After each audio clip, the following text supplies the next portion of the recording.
Hey guys, in this video we're going to look at why dating is so much harder for men, especially today in Western countries. I'm sure the majority of you have all used Tinder before and probably found it very hard to get matches or even replies from women on there. The majority of men find that they may only get about maybe 1 or 2 matches per week, and this can be a very frustrating experience and can also be damaging to self-esteem and the ego.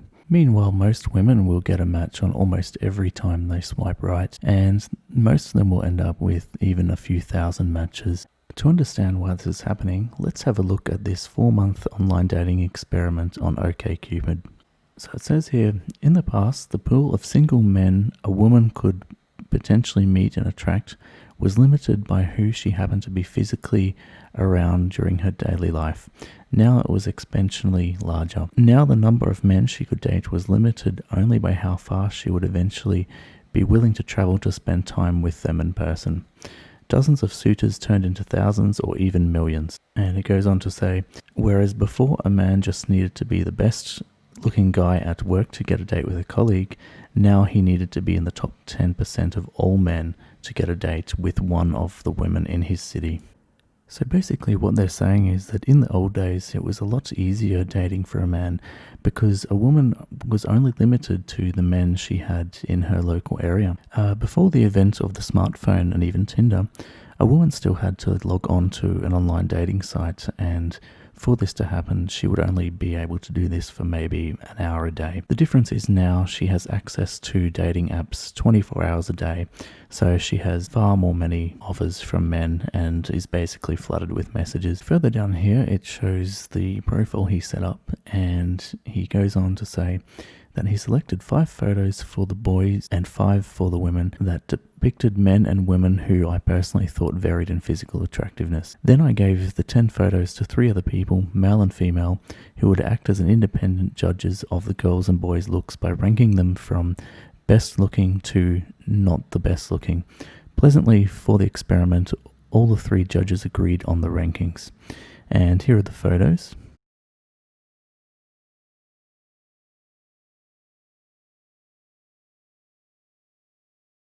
Here are the results 24 hours after the experiment. So it says after being online for 24 hours, the 10 accounts between them had amassed 90 messages. Remember, for this experiment, it was all about unsolicited messages. I sent no messages to anyone and never replied to ones received. As you can see from the graph above, the women got many times more messages than men. Each woman received at least 1 message. The 2 best looking women received 581% more messages than the other 3 combined. Only 1 man received any messages. So for this woman's profile here, 1 in 3 men who viewed this profile sent her a message. For this man's profile, only 1 in 10 women who viewed this profile sent him a message. And here are the results after 168 hours. So she got 34 messages per day and a total of 236. And the most attractive man only got 14 messages, which is an average of 2 per day. The above graph shows the results after the profiles had spent 168 hours online. The most contacted woman had almost 17 times more messages in a week than the most contacted man. 3 of the men had no messages, despite their profiles being viewed about 25 times between them. The women's messages outnumbered the men's 17-1, mostly thanks to the 2 best looking women. The 2 best looking men received 5 fewer messages than the 3rd and 4th best looking women. So it says, in summary, when it comes to receiving unsolicited messages based on the gender and photos alone, women wipe the floor with men, and very attractive women sandblast the floor with the fellas. They kill. Their inboxes heave with hellos and how are yous. And so here he changed countries to the UK, and he said by this point it was obvious that women on OkCupid and probably all dating sites got a lot of messages from men, and if a woman happens to be very pretty, she's swamped with attention. This is not breaking news because most women who have tried online dating quickly discover what it's like for females online. It's the same as offline, except exaggerated. If they are hot, the girls can pick and choose which men they interact with. If the men are hot, they will get some unsolicited messages, but the attention they receive will be several orders of magnitude less than their female counterparts. And so here are the final results after 4 months. The woman had her inbox full with 536 plus messages, and the second best looking woman had 428 plus and also full inbox. The best looking man only had 38 messages. That's compared to the best looking woman of 536 plus. And it summarizes here, the woman as a group received over 20 times more messages than the men. The two most attractive women received 83% of all the messages. The two most attractive women probably would have received several thousand more if their inboxes hadn't have reached maximum capacity.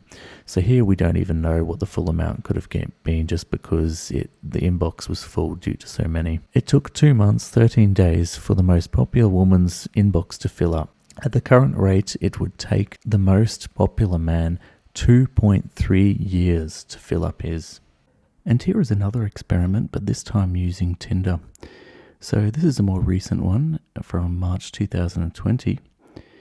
And if we just skip this part here and go down. So basically they got a couple of acquaintances who were a couple in a relationship for years. And neither of them had been on Tinder before. So you would kind of expect that this couple would have a similar SMV if they're together. And so as you can see on day 1, John had 25 likes. And Jane had 2,122, which is already a massive difference. And this location was in Boston. Here they changed the location on day 2 and 6 to Berlin, Munich, Copenhagen, London and Paris. And they say that Jane received steady 500 to 1,000 likes per day. And he also notes that she became somewhat pickier, because why not? In comparison, John only had 20 to 30 likes and around 10 matches per day. On day 7, they changed the location to New York. So here they didn't do quite as well, but Jane still got 500 likes and John only got 5. And so here is the total. After 7 days, John got a total of 19 likes and 55 matches, and Jane got a total of 7,506 likes and 83 matches. That is just unbelievable. Now you can see why Tinder is so difficult for guys. So is there any point in even going on Tinder if you're a guy? Well, if you're in a Western country, the answer is clearly no. However, if you're a Western guy who is in a third world country, especially places like Southeast Asia, in particular, let's say Thailand, Philippines, Indonesia, then I can say yes, it is definitely worth it. As an average guy in Philippines, for example, you will get probably a few hundred matches, I would estimate. That is about as good as it gets for a guy on Tinder. Now, the funny thing is most women don't even realize how difficult dating is for guys on apps like Tinder because they just assume that it's just as easy for them too. So Australian red pillar Alexander Grace decided to do an experiment where he got an 18-year-old friend to set up an account as a man on Tinder just to see what the reactions were. As expected, she found it very difficult and depressing, and she said it's not an experience that she enjoyed at all. She was also very shocked at how difficult it was for guys because she assumed that it would also be just as easy for them as it was for her. So here's the video of the experiment. Hey Sada, I am very curious to hear how you got on. Have you had a good week or a bad week with Tinder? Was it a success or a failure? I think it was a failure. I had lots of expectations on what would go on and what would happen, and it was the complete opposite. In terms of matching, I got some success, but then the replying was a nightmare. I just think it's a little bit difficult for me to invite them to go on a date with me if they don't even reply. And this happened a lot. Okay, so we've got Lua. Hi Lua, you write, and you got no reply. Yeah, pretty much. I don't know why she matched with me. This is my brain. My brain is why the hell did you match if you're not going to reply? Thanks a lot. Gabriella. Hi Gabriella. No reply. Same thing again. Madalena. ¿Cómo estás, Madalena? And then no reply. Maria, how are you? No reply. Melissa, And how are you? No reply. I'm certainly picking up a trend here. Vanessa didn't reply. Elizabeth didn't reply. I struggled. Even in the conversations, I had like to lead the conversation. Some of them put zero effort. In the last days, I was like, I hate this. I don't want to do this again. At least you now have an idea of what it's like for just average guys every single day on these apps. It's so hard for them, and it really eats away at your self-esteem. Yeah, but I thought you weren't like average. I said you were like a psychologist. You had like very good pictures. I didn't understand what was like the problem. It's weird to me. This whole thing is weird because guys don't do this on dating apps. They just don't stop replying. They don't do that. Like, they don't ghost. And it's weird that women do that so often. You know how you said at the beginning that it was easier to get matches and then it was difficult to get replies or as many matches? I hate to burst your bubble as well, but when you first create a Tinder algorithm, when you first create a Tinder account, the algorithm pushes your new account into lots of different people's faces so that you can get a bunch more matches, so that initially you get that dopamine hit that says, wow, this app really, really works. And it hooks you in thinking, yes, this is good. And so lots of people don't realize that. They think, I had success at one point, but it was just at the beginning. Once the Tinder algorithm starts to assign you like a hidden value, then you start to get matches according to your actual kind of desirability on the app, and it starts to go way, way, way down. So even that initial success that you got on the app, that wasn't really due to anything. That was completely artificial. Yeah, that makes sense. Because today I got 0 matches. Yesterday 1, the other day 1, and I just feel like Tinder is just unfair as hell. This is all very weird reality. And maybe I was like ignorant. I didn't know this was like this. I just feel sorry for like guys and stuff. Like, no, I don't think this is good for anyone, really. My friends can tell me the experience, but we can't really feel the whole thing. We can feel a little bit. We have empathy, of course, but once we are actually in the situation, it's much different, and we can actually feel maybe what some guys feel, and it's not good. It's not a good experience.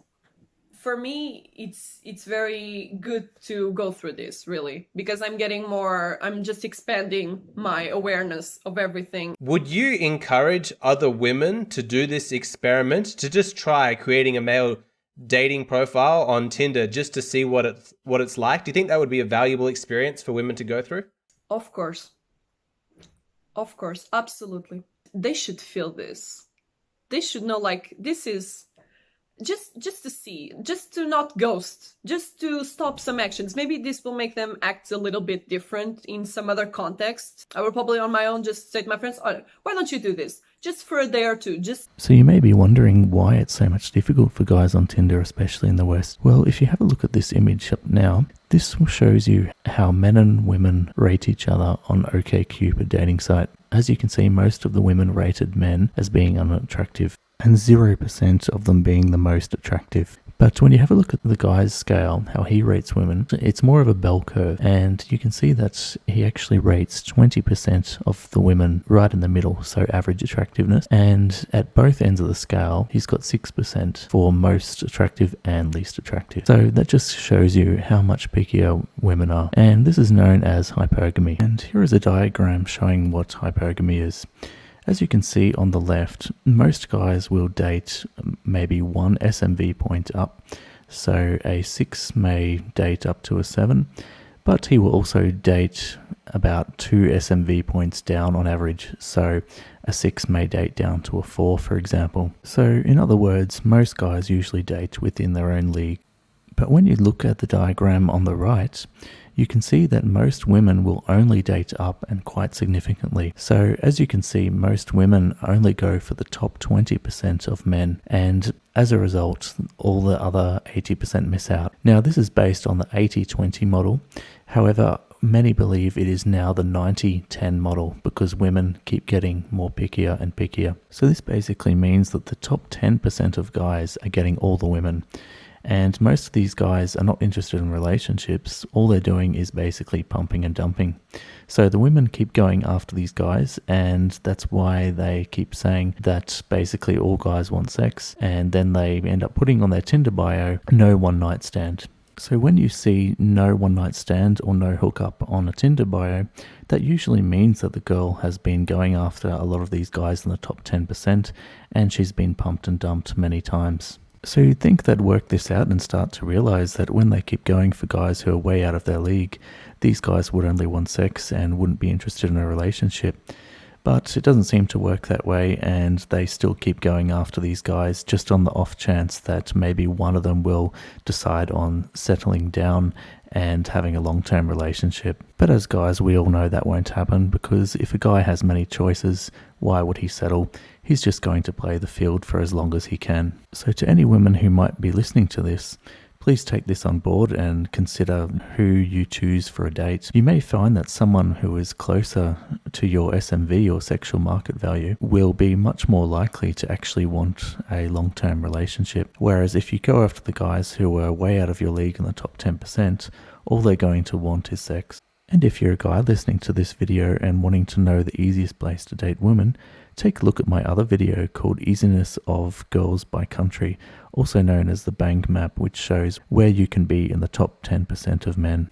And just remember, guys, that you are the prize, and don't settle for anything too low. You're much better off going to another country where you don't have to settle for anything too low. Not only that, but these women will also treat you much better than most Western women. So if you enjoyed this video, please press like and subscribe, and have a look at some of my other videos. Also leave a comment of what you think about how difficult dating is for you in the Western country, and let us know how many matches you typically get on Tinder.